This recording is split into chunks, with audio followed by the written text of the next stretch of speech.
works.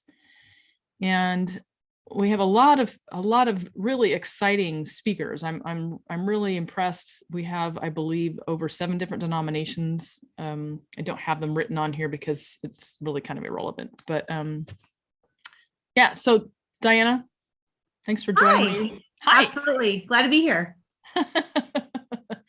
And I'm just really excited about the fact that you'll be coming in on the front and just inviting people in, and tell me a little bit more about your role. Absolutely. So I am the host of this wonderful event, the Small Church Rising Leadership Summit. And so I'll really be just your guide and here to encourage you along the way and to make sure you have your notes and your worksheets ready to go, because we're going to have so much information that you're not going to want to miss it. And part of that is just, I want to let everyone know what the schedule is going to be like so they can know what to expect. So Elaine, can we run through that? Yes.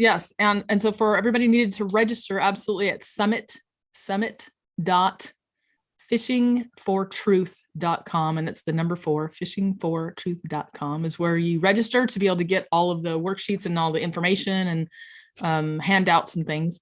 And we're going to begin in the morning. And I haven't posted the times on a lot of the promotional materials because we have people coming from across the United States and likely people from out of the country as well. But when we do get started, we're going to talk a little bit about a roadmap. Now, some people don't see that back end type of information, but the roadmap is just a way to let people know what's going to happen and where we're headed. And so we'll begin with a welcoming and then a roadmap for the moment. And then I'll spend some time talking about imposter syndrome and crushing self-doubt, which is something that most people in leadership struggle with. And because of that, as a licensed marriage and family therapist, I teach about identity abuse and imposter syndrome. And then the first speaker that we'll have come on is Pastor Sigrid Blandon, and she is English as a second language. So she may bring a translator with her if I told her whatever makes her feel most comfortable. And she's going to be talking with us about church and community partnerships.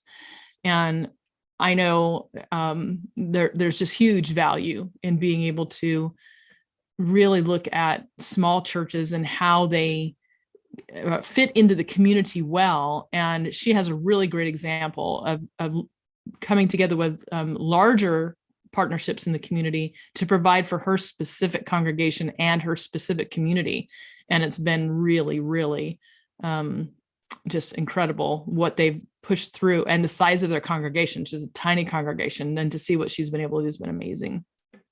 That's incredible, especially the fact that if English is not her second language, there's already just a bit more challenge there. And so I think that's really going to speak volumes to other pastors who maybe English isn't their first language. So I think that's going to be such a big encouragement to them. And it sounds like after Sigrid, the next person we have is Aaron, and he's going to be talking about facilitating a priesthood of believers. Can you tell us a little bit more about that? Yeah, so Pastor Aaron has a really unique way of inviting people to participate in the body of the church. And he has a very strong belief that all believers are part of the priesthood. So I was excited to have him come and share about the specific things that he does to allow people to participate in all layers of what happens, not only on a Sunday morning, but also throughout the week, and how he encourages them and to also even come back and report on that.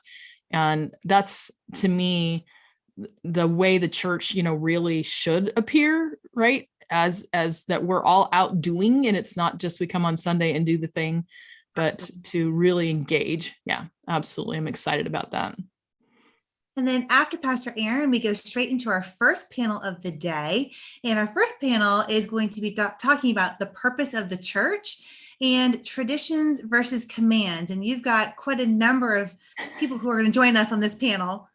Yes, and we originally were going to have 2 panels, but now we only have 1, and then our second panel time slot is going to be taken by somebody who I'm really looking forward to their particular share. But the idea of the purpose of the church and the traditions versus commands is really be able to say, let's go back to basics, and what does church, why are we doing this, and what is the purpose? And as small church leaders, we sometimes can get caught up into a lot of expectations and a lot of things. and to spend some time just really reflecting what is the purpose of church. And then I was honored to be able to go to Francis Chan's house church training, where they teach just regular people how to have house churches.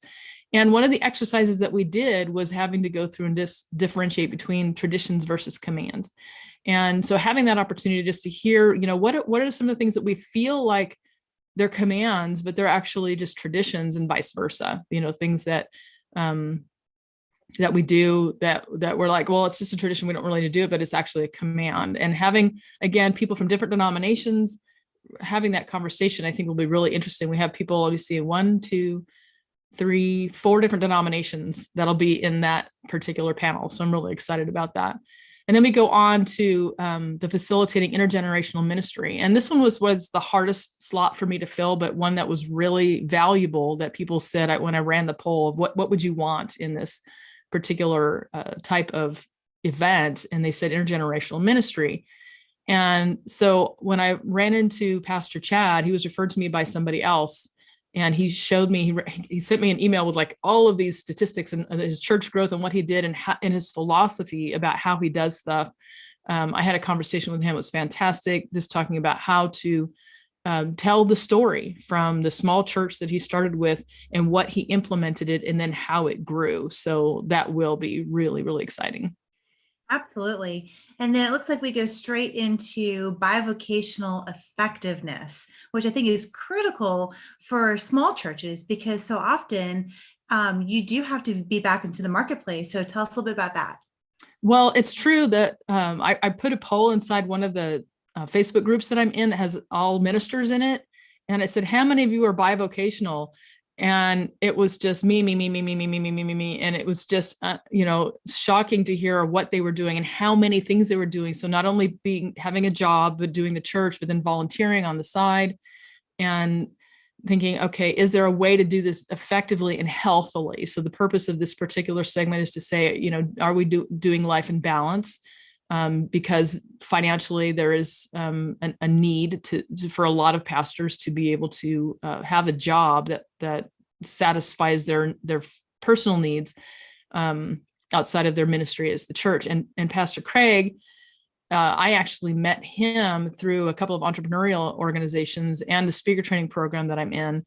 And he is an insurance agent by day and also has is a small church pastor, and also has a ministry on the side of teaching people how to read their Bible and understand their Bible and then share their Bible. And it's just been fascinating to get to know him better. And I think that, his persona and the way that he does things, I think is going to be a real big benefit to the audience. Absolutely. Yeah. And then we go. Sorry, go ahead. Oh, I was just going to say, we're going to go during the break, and we're going to have a break in the middle so that people can kind of go and come back. And again, watching it live is going to be great because you can like comment and ask questions and things while you're watching live. And my hope is to have some sort of entertainment or videos that will be playing during the break session. I had the hope of having a specific comedian come, and sadly I was not able to make that happen. But please be sure to watch those break sessions. Absolutely. And then coming off the break, we go straight into your talk, which I'd love for you to tell us more about communicating for action without guilt.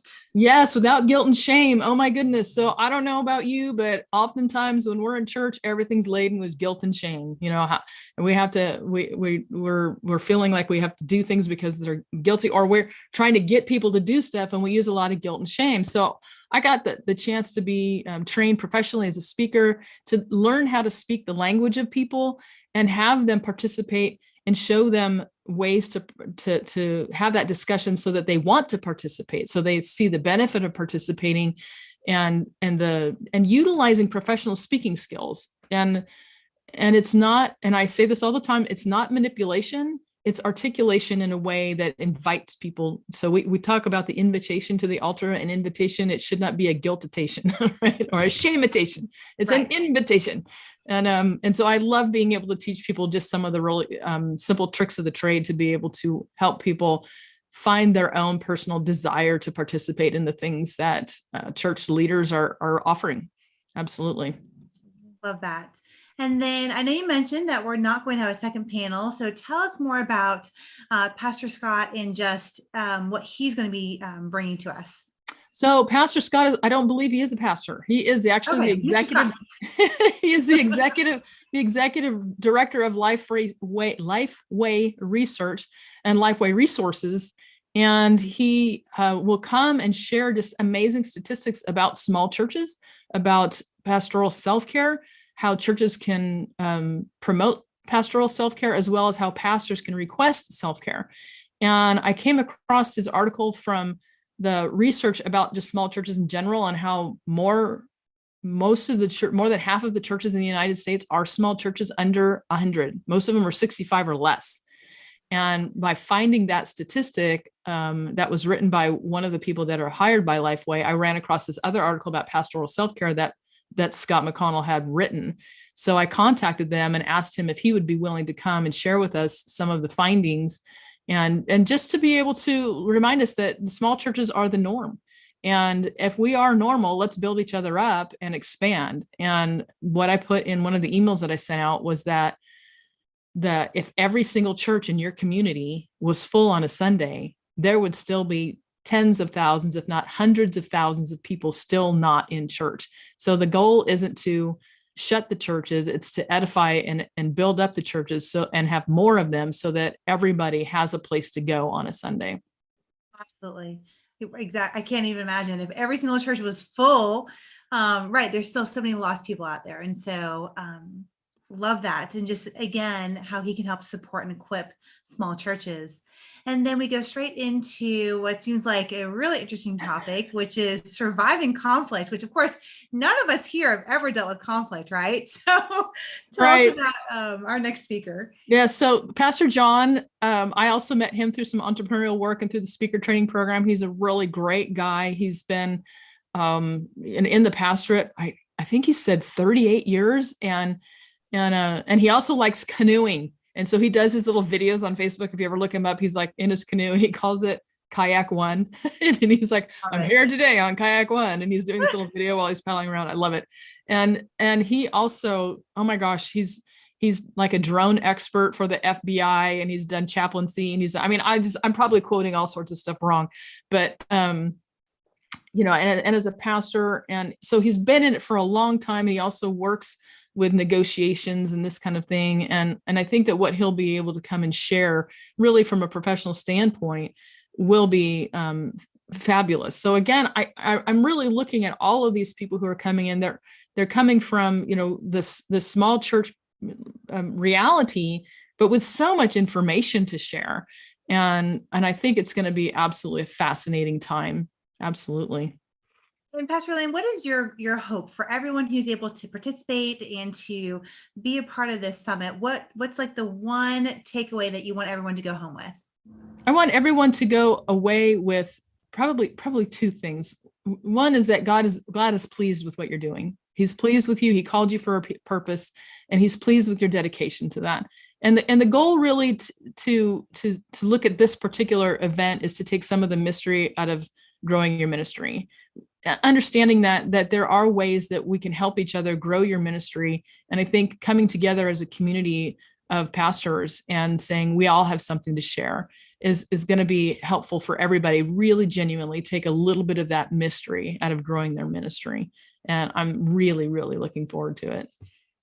I'm excited. I hope you are too. And then at the very end, we'll just kind of wrap everything up and have maybe some next steps to be a part of, but we're not going to say them right now because you right. Yes. We have some follow-up events that are coming as well, and I'm super excited about that. So I hope that you'll join us. It's going to be February 21st, and it'll be right here on this channel. So hit the subscribe, and we'll see you then.